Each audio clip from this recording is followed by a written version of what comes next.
আজকে আমরা আলোচনা করব মাইকেল মধুসূদন দত্তের অভিষেক কবিতাটি নিয়ে। এই কবিতাটি থেকে মাধ্যমিকে তোমাদের কি কি প্রশ্ন আসতে চলেছে বা টেস্টের জন্য বা এটা কতটা গুরুত্বপূর্ণ সেটা আজকে এই ভিডিওতে আমরা আলোচনা করব।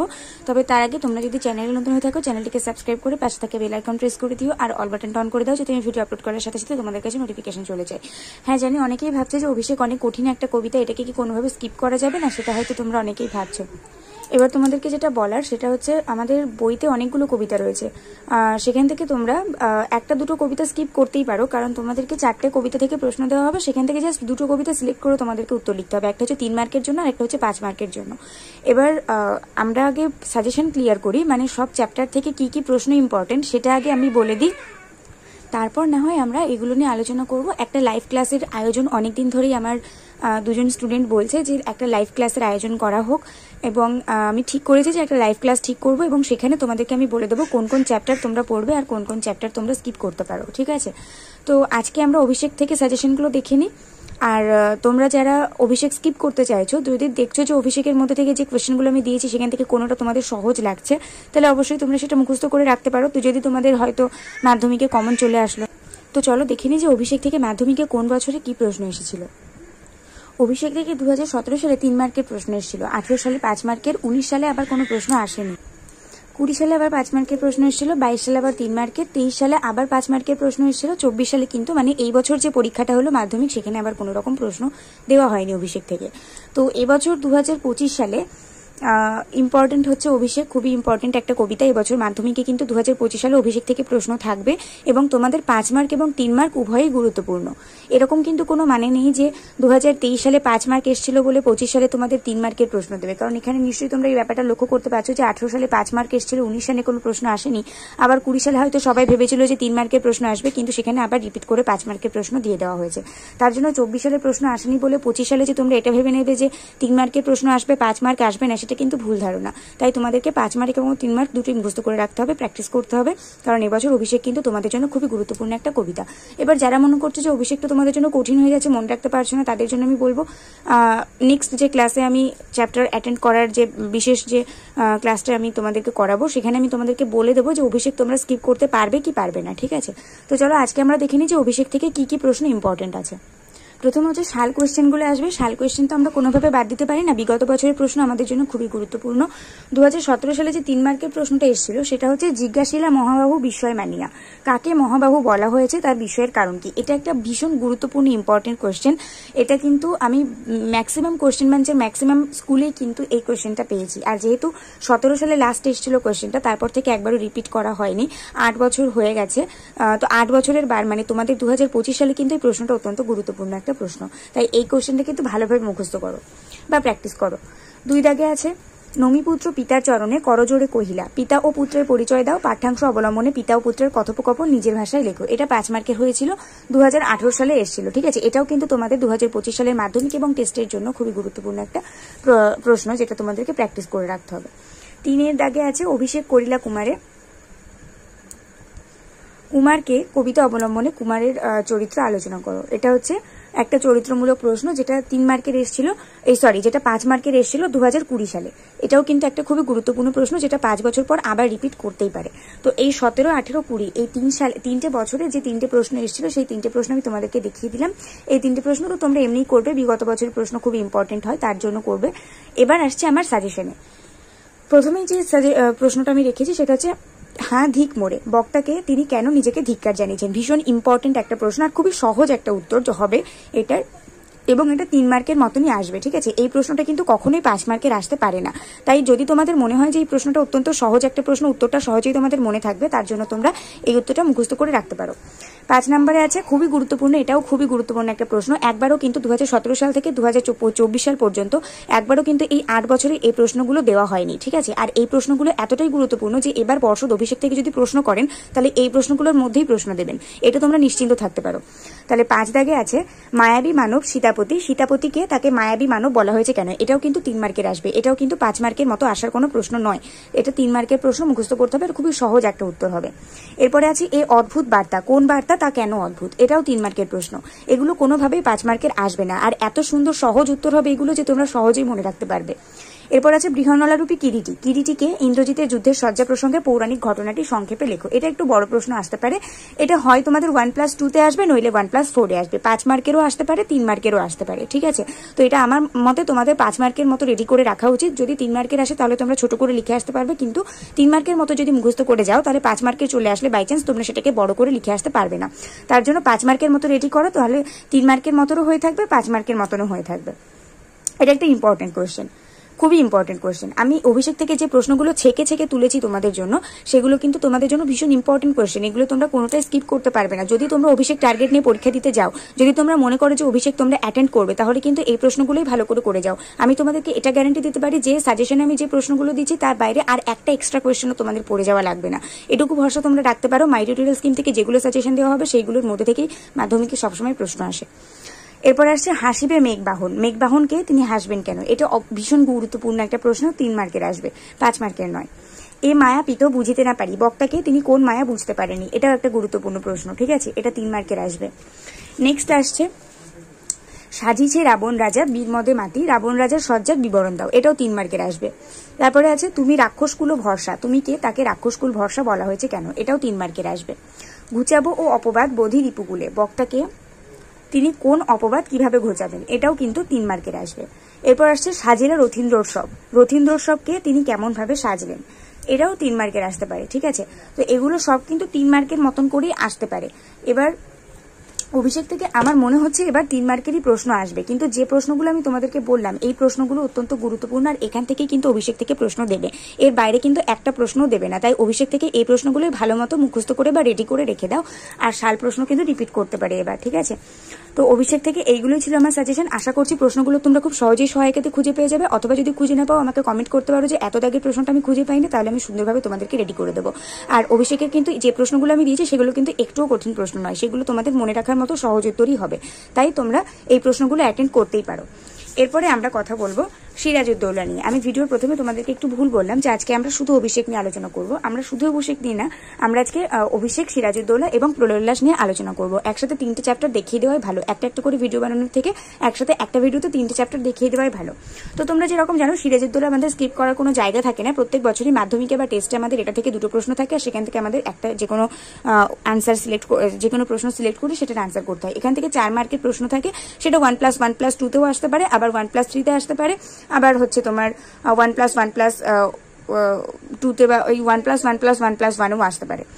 সাধারণত 4টে একে আসে না, মানে 4টে ভাগ করে একে আসে না ওরকম করে।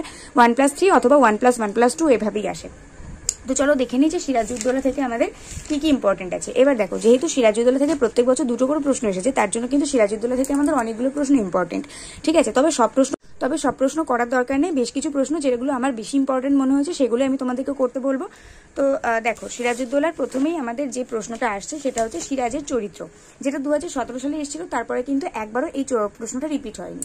ঠিক আছে, এবার যেহেতু 2017 সালে এটা এসেছিল, এটা একটা সাল কোয়েশ্চেন, তার জন্য তোমরা একবার সিরাজউদ্দৌলার চরিত্রটা মুখস্থ করে রাখতে পারো। কিন্তু আমার যেটা মনে হয়, যেহেতু 2017 সালে একবার সিরাজউদ্দৌলার চরিত্র চলে এসেছে, তার জন্য আর কিন্তু সিরাজউদ্দৌলার চরিত্র এখন দেবে না বলেই আমার মনে হচ্ছে। একবারও কিন্তু লুৎফার চরিত্র বা ঘসেটি বেগমের চরিত্র বা মির্জাফরের চরিত্র, এদের চরিত্র দেওয়া হয়নি। তো আমার যেটা মনে হচ্ছে 2025 সালে সিরাজউদ্দৌলা থেকে একটা চরিত্রমূলক কোয়েশ্চেন থাকবে, আর সেখানে অবশ্যই আমরা ঘসেটি বেগম বা লুৎফার চরিত্র দেখতে পাবো। তার জন্য তোমাদেরকে কিন্তু অবশ্যই ঘসেটি বেগমের চরিত্র এবং লুৎফার চরিত্রটা মুখস্থ করে রাখতে হবে, আর সাথে সাথে কিন্তু মির্জাফরের চরিত্রটাও তোমাদের কাছে গুরুত্বপূর্ণ হবে। ঠিক আছে, এই 3টে চরিত্র সুন্দরভাবে মুখস্থ করে রাখো। আমার মনে হচ্ছে এবার মাধ্যমিকে চরিত্রমূলক একটা প্রশ্ন থাকবে। তাহলে ধরো একটা যদি চরিত্রমূলক প্রশ্ন থাকে আর সেটা যদি তোমাদের সুন্দর করে রেডি করা থাকে, তাহলে আরেকটা কি প্রশ্ন এসছে না সেটা তোমাদের দেখা দরকার নেই। যখনই দেখবে যে লুৎফার চরিত্র বা ঘসেটি বেগমের চরিত্র বা মির্জাফরের চরিত্র বিশ্লেষণ করতে বলেছে, তোমরা কিন্তু সেটাই সুন্দরভাবে লিখে দিয়ে চলে আসতে পারবে, তাই না? তাহলে সিরাজউদ্দৌলা থেকে আমাদের রেডি হয়ে থাকবে সবকিছু। তো সিরাজউদ্দৌলা চরিত্র যদি 2017 সালে এসেছিল, তোমরা এটা একবার রিডিং পড়ে রাখতে পারো। বাট সিরাজউদ্দৌলা চরিত্র আমার মনে হয় না যে এবছর দেবে, কিন্তু তবুও বলা যায় না পর্ষদের কখন কি মনে হতে পারে। তো 2017 সালে যেহেতু এসেছিল, আর এটা অনেক বছর আগে এসেছিল, তার জন্য কিন্তু সিরাজউদ্দৌলার চরিত্রটা একবার পড়ে রেখো। ওই বছরই 2017 সালে একটা প্রশ্ন এসেছিল, কিন্তু ভদ্রতার অযোগ্য তোমরা, কাকে উদ্দেশ্য করে কথাটি বলা হয়েছে, এ কথা বলার কারণ কি? এটাও 2017 সালেরই কোয়েশ্চেন। ঠিক আছে, আমি জাস্ট তোমাদের সাল কোয়েশ্চেনগুলো দেখাচ্ছি যে এই প্রশ্নগুলো এসেছিল। তারপরে 3 দাগে আছে বাংলা শুধু হিন্দুর নয়, বাংলা মুসলমানের নয়, মিলিত হিন্দু মুসলমানের মাতৃভূমি গুলবাগ এই বাংলা। কাদের উদ্দেশ্য করে কথা বলা হয়েছে? এই বক্তব্যের মধ্যে দিয়ে বক্তার কি চারিত্রিক বৈশিষ্ট্য প্রতিফলিত হয়েছে? এই প্রশ্নটা কিন্তু এবছর রিপিট হতে পারে, ঠিক আছে? এই প্রশ্নটা অনেক বছর, এই প্রশ্নটাও কিন্তু দেওয়া হয়নি। এরপর আছে মুন্সিজি এই পত্রের মর্ম সভাসদদের বুঝিয়ে দিন। কে কাকে পত্র লিখেছিলেন? এই পত্রে কি লেখা ছিল? এটা 2018 সালে এসেছিল। এই দুটো প্রশ্ন 2018 সালে এসেছিল। এরপর আসছে 2019 সালের প্রশ্নে। বাংলার এই দুর্দিনে আমাকে ত্যাগ করবেন না, কাদের উদ্দেশ্যে কথাটি বলা হয়েছে? কোন দুর্দিনের জন্য তারই আবেদন। আর সেই বছরই এসেছিল ওখানে কি দেখছো মূর্খ, বিবেকের দিকে চেয়ে দেখো। বক্তাকে উদ্দিষ্ট ব্যক্তির প্রতি বক্তার কি মনোভাব লক্ষ্য করা যায়, ঠিক আছে? এরপরে 2020 সালে এসেছিল এইবার হয়তো শেষ যুদ্ধ, কোন যুদ্ধের কথা বলা হয়েছে? বক্তা এই যুদ্ধকে শেষ যুদ্ধ বলেছেন কেন? সেম ইয়ারে এসেছে দরবার ত্যাগ করতে আমরা বাধ্য হচ্ছি জাহাপনা, বক্তাকে তারা কেন দরবার ত্যাগ করতে চান? তো 2017 থেকে 2020 সাল পর্যন্ত এই 8টা প্রশ্ন এসেছিল, দুটো করে প্রত্যেক বছরে 8টা প্রশ্ন এসেছিল। এর মধ্যে থেকে তোমরা এইবার হয়তো শেষ যুদ্ধ এই প্রশ্নটা একবার পড়ে রাখবে। আর ওখানে কি দেখছো মূর্খ, বিবেকের দিকে চেয়ে দেখো, এটা অতটা ইম্পর্টেন্ট নয়, তবে বাংলার এই দুর্দিনে আমাকে ত্যাগ করবেন না এইটা পড়ে রাখবে। আর এখান থেকে বাংলা শুধু হিন্দুর নয়, বাংলা মুসলমানের নয়, এটা পড়ে রাখবে। আর ওই যে বললাম সিরাজউদ্দৌলার চরিত্রটা দিয়ে দিতে পারে, তার জন্য এটা পড়ে রাখবে। এবার আমি যেটা তোমাদেরকে প্রথমেই বললাম, যেটা আমার সাজেশন, সেটা হচ্ছে ঘসেটি বেগমের চরিত্র মুখস্থ করতে হবে, লুৎফার চরিত্র মুখস্থ করতে হবে, মীর জাফরের চরিত্র মুখস্থ করতে হবে। আরো একটা প্রশ্ন যেটা ঘুরিয়ে পর্ষদ তোমাদেরকে দিয়ে দিতে পারে, সেটা হচ্ছে নাটক সিরাজউদ্দৌলা নাটক অবলম্বনে 2 নারী চরিত্রের বর্ণনা দাও। এইভাবে কিন্তু অনেক সময় পর্ষদ একটু ট্রিকি কোয়েশ্চেন করে দেয়। তো 2 নারী চরিত্র বলতে সিরাজউদ্দৌলাতে কিন্তু লুৎফা আর ঘসেটি বেগমই আছে। তো লুৎফা এবং ঘসেটি বেগমের চরিত্র যদি একটাই প্রশ্নের মধ্যে 4 মার্কের মতো সাজিয়ে গুছিয়ে লিখতে বলে, তাহলে কিন্তু তোমরা ঘসেটি বেগমের চরিত্র একবার, লুৎফার চরিত্র একবার, এইভাবে লিখতে যাবে না। তোমরা একবার তোমাদের সহায়িকাতে দেখো, যদি নাটক অবলম্বনে 2 নারী চরিত্রের বর্ণনা সেখানে সুন্দরভাবে ছোট ছোট করে দেওয়া থাকে, তাহলে তো আমার কোনো চিন্তা নেই। কিন্তু যদি তোমরা দেখছো যে তোমাদের সহায়িকা বইতে এই 2 নারী চরিত্র ভালোভাবে লেখা নেই, তাহলে অবশ্যই আমাকে কমেন্ট করবে। আমি এই 2 নারী চরিত্র কিভাবে 4 মার্কের মতো, ঘসেটি বেগম এবং লুৎফা বেগম এই দুজনের চরিত্র কিভাবে 4 মার্কের মতো একটা ছোট প্রশ্নে তোমরা কিভাবে একটা ছোট প্রশ্নের মধ্যে ছোট উত্তরের মধ্যে 2টো নারী চরিত্রকেই তোমরা সুন্দরভাবে ব্যক্ত করতে পারবে, সেটা আমাকে কমেন্ট করবে। আমি যদি তোমরা খুঁজে না পাও, আমি এটা সুন্দরভাবে লিখে দেবো, আমার কাছে এটা লেখাও আছে। এরপরে আমার যেটা সাজেশন, যেটা এবছর আসতে পারে, সেটা জানি না আজ কার রক্ত সে চায়, পলাশী রাক্ষসী। বক্তাকে উক্তিটির তাৎপর্য বিশ্লেষণ করো। অথবা এর সাথে আসতে পারে বক্তাকে পলাশীকে রাক্ষসী বলা হয়েছে কেন? এটা একটা খুব ইম্পর্টেন্ট প্রশ্ন, যেটা এবছর আসতে পারে বা টেস্টেও দিয়ে দিতে পারে। এরপরে আছে আজ বিচারের দিন নয়, আজ সৌহার্দ্য স্থাপনের দিন। বক্তাকে কাদের উদ্দেশ্য করে কেন বক্তা এই কথা বলেছেন? এটাও একটা খুবই গুরুত্বপূর্ণ প্রশ্ন। এরপরে আছে যেটা জাতির সৌভাগ্য সূর্য অস্তাচলগামী। এটা খুবই ইম্পর্টেন্ট একটা কোয়েশ্চেন। এই কোটেশন থেকে কিন্তু একবারও প্রশ্ন দেওয়া হয়নি। তার জন্য কোন জাতির কথা বলা হয়েছে এমন মন্তব্যের কারণকে এটা একটু সুন্দরভাবে মুখস্থ করে রেখো। তোমাদের কাছে আমি লজ্জিত, কে কাদের কাছে লজ্জিত তার এই লজ্জার কারণ কি? আর সবার লাস্টে আছে আমার অক্ষমতার জন্য তোমরা আমাকে ক্ষমা করো। বক্তা কাদের কাছে কোন অক্ষমতার কথা প্রকাশ করেছেন? এই যে কোয়েশ্চেনগুলো আমি সাজেশনে রেখেছি, এর মধ্যে থেকে কিন্তু একটা কোয়েশ্চেন স্কিপ করার মতো নয়। যদি তোমরা সিরাজউদ্দৌলার অ্যাটেন্ড করতে চাও, তাহলে এই প্রশ্নগুলো সুন্দরভাবে মুখস্থ করে রাখো বা রেডি করে রাখো। আর ঘসেটি বেগম, লুৎফা আর মীর জাফরের চরিত্র কিন্তু সুন্দরভাবে করে রাখো। আর তার সাথে নাটক অবলম্বনে 2 নারী চরিত্রটাও কিন্তু করতে হবে। আরো একবার বলছি, যদি খুঁজে না পাও কমেন্ট করবে, আমি লিখিয়ে দেবো। তো এই ছিল সিরাজউদ্দৌলা থেকে সাজেশন। এরপরে আমরা আসবো প্রলয় উল্লাসের ব্যাপারটা। প্রলয় উল্লাস এমন একটা কবিতা যেটা থেকে পর্ষদ প্রত্যেক বছর প্রশ্ন দেয় না, কারণ তোমাদের ক্লাস 10-এর এই পাঠ্য বইতে যদি সব থেকে টাফ কোনো কবিতা থেকে থাকে, সব থেকে টাফেস্ট কবিতা হলো প্রলয় উল্লাস, যেটা কাজী নজরুল ইসলাম লিখেছেন। আর এইটা থেকে প্রশ্ন আসলে অ্যাটেন্ড করা কিন্তু অতটাও সহজ নয়। সেই জন্য প্রলয় উল্লাস কবিতা থেকে প্রশ্ন আসলে কিন্তু সবাই অ্যাটেন্ড করে না, সবাই এটাকে এড়িয়েই যেতে চায়। কারণ এটা এতটাই একটা মানে বর্ণনামূলক কবিতা যে উত্তরে প্রচুর বর্ণনা করতে হয় আফ্রিকার থেকেও। তো তার জন্য প্রলয় উল্লাস সবাই স্কিপ করতে চায়। কিন্তু প্রলয় উল্লাস আমাদের এবছর মাধ্যমিকের জন্য কতটা গুরুত্বপূর্ণ সেটা আমরা একবার দেখে নিই। যেরকমটা আমি বললাম, এটা থেকে প্রত্যেক বছর প্রশ্ন দিতে চায় না পর্ষদ, কারণ খুবই কঠিন একটা কবিতা, ছাত্রছাত্রীরা উত্তর করতে পারে না। 2017 সালে একটা 3 মার্কের প্রশ্ন এসেছিল, তারপর 18, 19, 20 এই পরপর 3 বছর প্রলয় উল্লাস থেকে কোনো প্রশ্ন আসেনি। আবার 22 সালে একটা 5 মার্কের প্রশ্ন এসেছিল, তারপর আবার 23 সালে কোনো প্রশ্ন আসেনি। কিন্তু 24 সালে আবার 3 মার্কের একটা প্রশ্ন দেওয়া হয়েছিল, ঠিক আছে? তা আমার মনে হচ্ছে 25 সালে প্রলয় উল্লাস থেকে কোনো প্রশ্ন আসবে না। যদি আসেও, তাহলে প্রলয় উল্লাস থেকে বেশ কয়েকটা প্রশ্ন আমি খুঁজে বার করেছি, 6-7টা মতো। সেই প্রশ্নগুলো তোমরা একটু পড়ে রেখো, দেখবে দিলে তার মধ্যে থেকেই দেবে। প্রলয় উল্লাস খুবই কমন একটা কবিতা, এর মধ্যে থেকে যদি প্রশ্ন দেয় পর্ষদ, তাহলে একদমই কঠিন প্রশ্ন দেয় না, কারণ ছাত্রছাত্রীদের কথা মাথায় রেখে পর্ষদ সবসময় প্রশ্ন করে। তো আমার মনে হচ্ছে মাধ্যমিকে এবছর প্রশ্ন আসবে না প্রলয় উল্লাস থেকে, কিন্তু তবুও যদি দিয়ে দেয়, তার জন্য আমরা একবার প্রলয় উল্লাসের থেকে যে ইম্পর্টেন্ট কোয়েশ্চেনগুলো আছে সেগুলো দেখে নেবো। বেশি প্রশ্ন খুঁজে বার করিনি, 5টা মতন প্রশ্ন খুঁজে বার করেছি। তবে আরেকটা কথা যেটা তোমাদেরকে আমি বলতে চাই সেটা হচ্ছে প্রোডাক্ট থেকে সাল কোয়েশ্চেন করা লাগবে না। এটা তোমাদের জন্য একটা সুখবর। কেন করা লাগবে না? তোমরা হয়তো বলবে যে বিগত বছরের প্রশ্ন তো ভীষণ গুরুত্বপূর্ণ, তাহলে প্রোডাক্ট থেকে যে দুটো প্রশ্ন আগের বছর এসেছে বা 2017 সালে বা 2024 সালে যে এসেছে, 22 সালে এসেছে, সেগুলো কেন পড়বো না? কারণ প্রলয়লাস আমি বললাম এমনই একটা কবিতা যেটা প্রত্যেক বছর প্রশ্ন দেওয়া হয় না, মাঝে মাঝে যখন পর্ষদের মনে হয় যে এই বছর প্রলয়লাস থেকে প্রশ্ন দেবো সে বছর দেয়। তো পর্ষদ অত বোকা নয় যে ওই 3টে প্রশ্ন দিয়েছে, মানে ধরো বিগত 8-9 বছরে মাত্র 3টে প্রশ্ন দিয়েছে প্রলয়লাস থেকে, ওই 3টে প্রশ্ন রিপিট করবে, এতটা বোকা পর্ষদ নয়। পর্ষদ যখনই প্রলয়লাস থেকে প্রশ্ন দেয় তখনই নতুন নতুন কোনো ইম্পর্টেন্ট বা কোনো কোয়ালিটি টাইপ প্রশ্ন দেয়। তার জন্য সাল কোশ্চেন তোমাদের মুখস্থ করার দরকার নেই, এটা তোমরা গ্যারান্টি রাখতে পারো যে সাল কোশ্চেন রিপিট করবে না প্রলয়লাস থেকে। তো এখানে আমরা দেখে নেবো আমাদের সাজেশন কি আছে। প্রথমে আমরা দেখবো কাল ভয়ঙ্করের বেশে এবার ওই আসে সুন্দর। কাল ভয়ঙ্করকে তার ভয়ঙ্কর রূপের বর্ণনা দাও, এটা 5 মার্কের প্রশ্ন। ঠিক আছে, প্রলয়লাস থেকে এই প্রশ্নটা যদি আসে তাহলে 5 মার্কেরই আসবে। নেক্সট আসছে ভেঙে আবার গড়তে জানে সে চির সুন্দর। চির সুন্দরকে উক্তিটির তাৎপর্য বুঝিয়ে দাও, এটাও 5 মার্কের আসতে পারে, 3 মার্কেরও আসতে পারে। যে 5টা প্রশ্ন আমি প্রলয়লাস থেকে তোমাদেরকে দেখাচ্ছি সেই 5টা প্রশ্নই তোমরা 5 মার্কের মতো করে মুখস্থ করবে, কারণ এগুলো যদি 3 মার্কের আসে তাহলে তোমরা ছোট করে লিখে দিয়ে আসতে পারবে। কিন্তু সাধারণত প্রলয়লাস থেকে যদি এবছর প্রশ্ন দেয়, যেহেতু আমাদের 2024 সালে 3 মার্কের একটা প্রশ্ন এসেছিল দিগম্বরের জটায় হাসে শিশু চাঁদের কর, ওই প্রশ্নটা, তো এবার যদি প্রলয়লাস থেকে প্রশ্ন দেয় তাহলে কিন্তু শুধু 5 মার্কেরই প্রশ্ন দেবে, 3 মার্কের কিন্তু প্রশ্ন আসবে না। প্রলয়লাস থেকে যদি প্রশ্ন না দেয় তাহলে তো ঝামেলা মিটে গেল, কিন্তু যদি দেয় তাহলে কিন্তু 5 মার্কেরই আসবে। ঠিক আছে, তার জন্য এই যে 5টা প্রশ্ন আমি জোগাড় করেছি 5 মার্কের মতোই দেখবে, তোমাদের সহায়িকাতে সুন্দর করে দেওয়া থাকবে। যদি খুঁজে না পাও দেন আমাকে কমেন্ট করবে, আমি যে প্রশ্নটা খুঁজে পাবে না সেটার আনসার লিখে আমি তোমাদেরকে দিয়ে দেবো। তো তারপরে আসছে, সরি 5টা প্রশ্ন নয়, আমি এখানে একটা প্রশ্ন কেটে দিয়েছি। তো তোমাদের জন্য আছে 4টে প্রশ্ন। ঠিক আছে, প্রলয়লাস যেহেতু একটা কঠিন কবিতা তার জন্য আমি এখান থেকে 4টে প্রশ্ন তো জাস্ট তোমাদের জন্য খুঁজে বার করেছি। 3 নম্বরে আছে দ্বাদশ রবির বন্যী জ্বালা ভয়াল তাহার নয়ন কটায়, উদ্ধৃতাংশ তাৎপর্য বিশ্লেষণ, এটাও 5 মার্কের মতো মুখস্থ করবে।